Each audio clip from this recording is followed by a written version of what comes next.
Good morning, student. We are just continuing our previous chapter, Money and Banking, and today we are going to start with objectives और importance of RBI.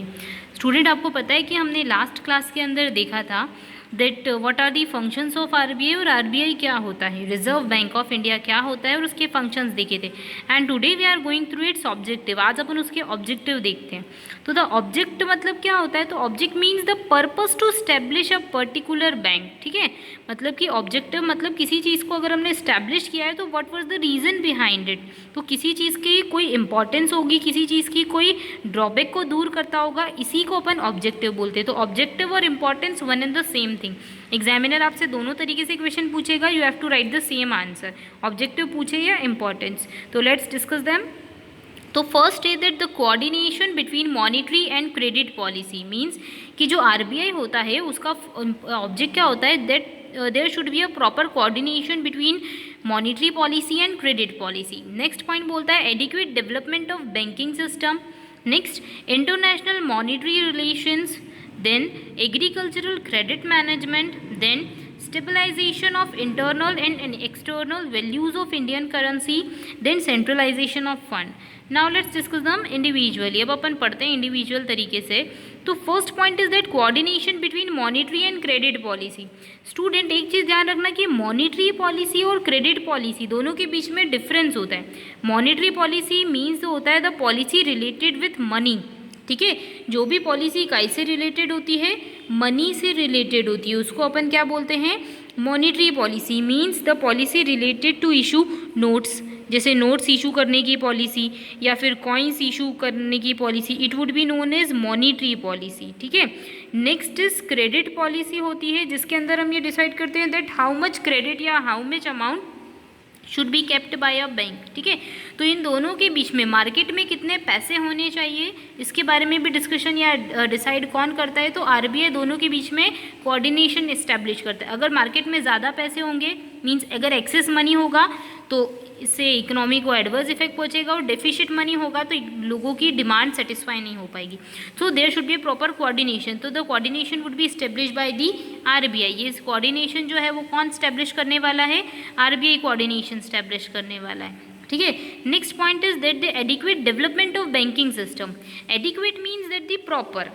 Proper मतलब क्या होता है, that banking system should work smoothly. हमारा जो banking system है, ठीक है, जैसे हमने पढ़ा था लास्ट क्लास में कि शेड्यूल्ड बैंक्स होते हैं जिनको कौन गवर्न करता है या कौन रूल्स एंड रेगुलेशंस बनाएगा, तो RBI would be the governing authority. So RBI have to keep it in his mind that there should be the proper development for that particular bank. जैसे अगर हमने बात की आईडीबीआई मतलब industrial development bank, specific purpose जो banks होते हैं उनके लिए अगर हम बात करते हैं, तो आरबीआई जो होता है it would be the authority who regulate them, जो उनको क्या करता है, रेगुलेट करता है. We studied the function that it is a bankers to bank. ये बैंकर्स के लिए भी बैंक का रोल प्ले करता है ना, ये हमने पढ़ रखा था. तो सेम वे में the adequate development of banking system would be done by the RBI. Just आपको पता है कि एक कैसा सिस्टम होता है, या अभी की बात करें तो आप क्या करते हो, जस्ट अज्यूम किसी का अकाउंट है स्टेट बैंक ऑफ इंडिया में. ठीक है, अब स्टेट बैंक ऑफ इंडिया में अकाउंट है तो आप कहाँ से पैसे निकाल सकते हो, स्टेट बैंक ऑफ इंडिया जाके पैसे निकाल सकते हो. ठीक है, अगर आपको विड्रॉ करना है. सेकेंड कंडीशन ये हो सकती है कि आप एटीएम पे जाके पैसे निकाल सकते हो ना. एटीएम में भी ज़रूरी नहीं कि आप एसबीआई के एटीएम पर ही जाओ, you can go to any other banks ATM like HDFC वगैरह किसी में. तो it's possible just because of core banking system. Means हमने सारे बैंक्स को मर्ज कर दिया. ठीक है, बैंकिंग सिस्टम को कोर कर दिया, मीन्स कंबाइन कर दिया. ठीक है, तो it's possible with the help of RBI just because RBI ने गाइडलाइन निकाली, रूल्स निकाले. अभी आपने सुना होगा कि बहुत सारी हमारी जो इकोनॉमी के अंदर बहुत सारी डिसीजन मेकिंग चल रहा है. मॉनिटोरियम पीरियड गवर्नमेंट ने दिया है, आरबीआई ने दिया है 3 months का. तो it is the banking system ना, it creates rules and regulation for smooth working in an organisation. किसी भी एक ऑर्गेनाइजेशन में स्मूथ वर्किंग कौन क्रिएट करता है, तो हेड क्रिएट करता है. तो that head would be the RBI. RBI क्या बन जाता है, उस चीज़ का हेड बन जाता है. Next is international monetary relation.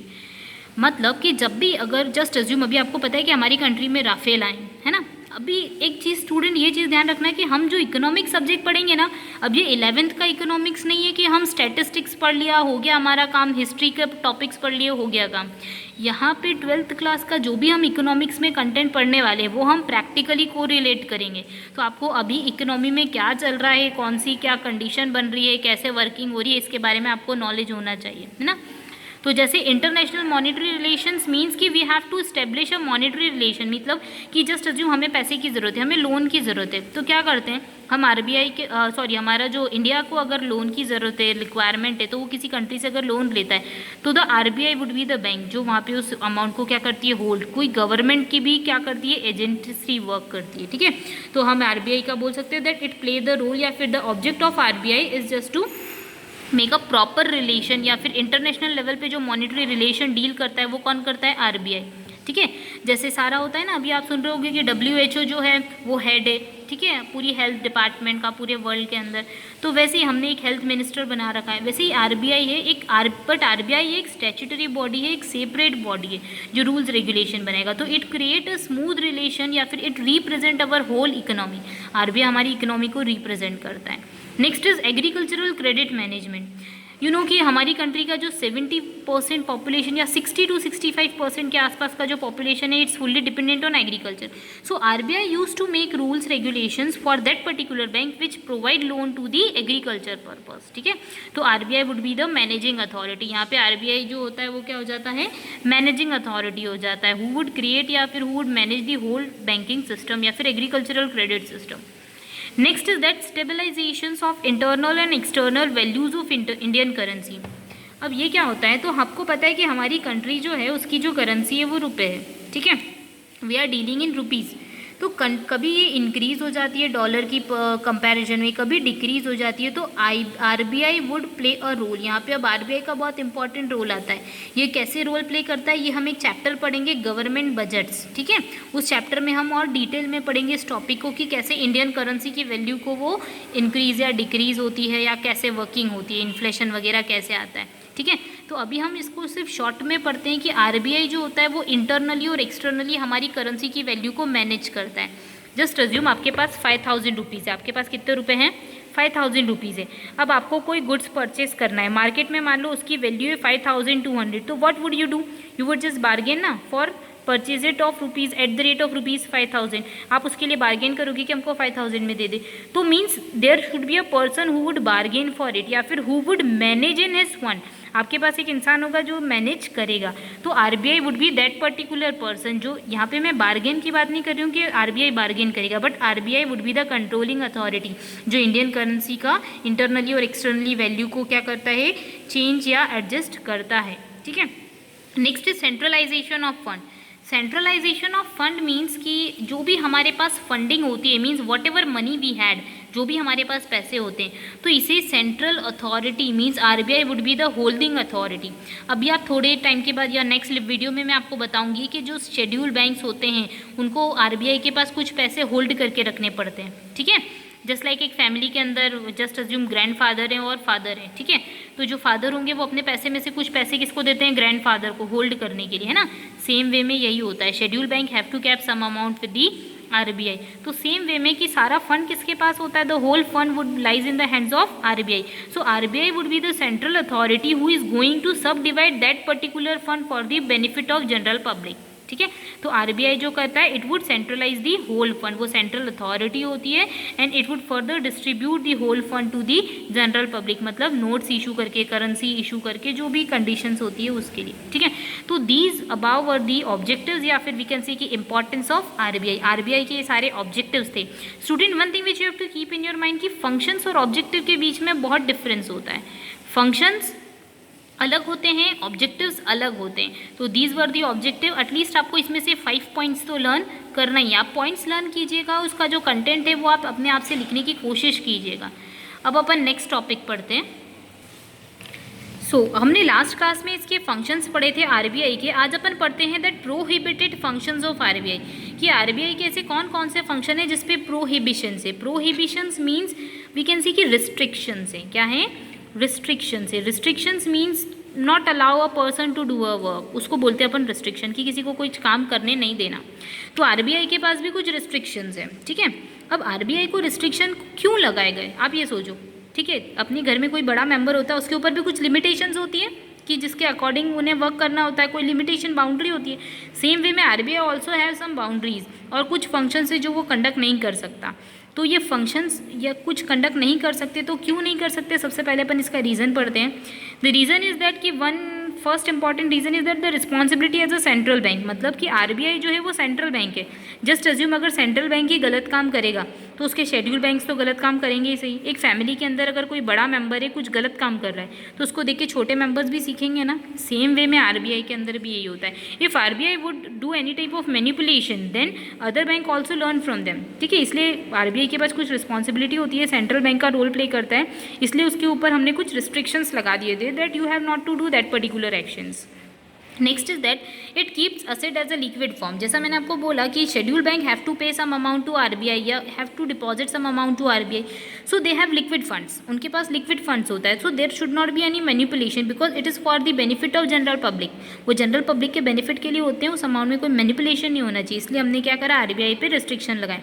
These were the two reasons which lead restrictions on RBI. यही दो रीज़न थे जो हमको बताते हैं कि हमने आरबीआई पे रिस्ट्रिक्शंस क्यों लगाए।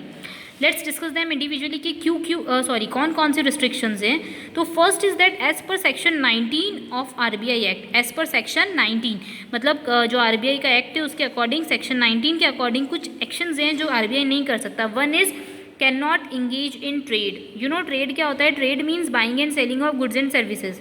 जहाँ गुड्स एंड सर्विसेज होते हैं, जहाँ पे हम गुड्स एंड सर्विसेज को बाय और सेल करते हैं, मीन्स पब्लिक का प्रॉफिट आ जाता है, अपना प्रॉफिट मोटिव आ जाता है, तो there should be no profit motive, there should be the motive of service providing, ठीक है। उनका मोटिव क्या होना चाहिए, सर्विस प्रोवाइड करना। So that's why RBI says that it's never engage in trading work, वो कभी भी ट्रेडिंग वर्क में इंगेज नहीं होता। Next, it can not purchase shares of banking company, मतलब अगर सोचो आरबीआई जो है उसने पीएनबी के बैंक के शेयर परचेज कर लिए तो क्या होगा, आरबीआई के पास क्या हो जाएंगे, शेयर्स हो जाएंगे। पीएनबी इसके अगेंस्ट में उसको क्या देगा, डिविडेंड देगा, तो कहीं ना कहीं आरबीआई का तो इंटरेस्ट हो जाएगा पीएनबी में। तो पीएनबी में जो भी मैनिपुलेशंस हो रहे होंगे आरबीआई कभी उनको रिवील कर पाएगा क्या, नो। तो ये चीज़ ध्यान रखना कि RBI never purchase shares of any type of banking company, किसी भी बैंकिंग कंपनी के शेयर वो परचेज नहीं करते। Next, can not advance money on mortgage.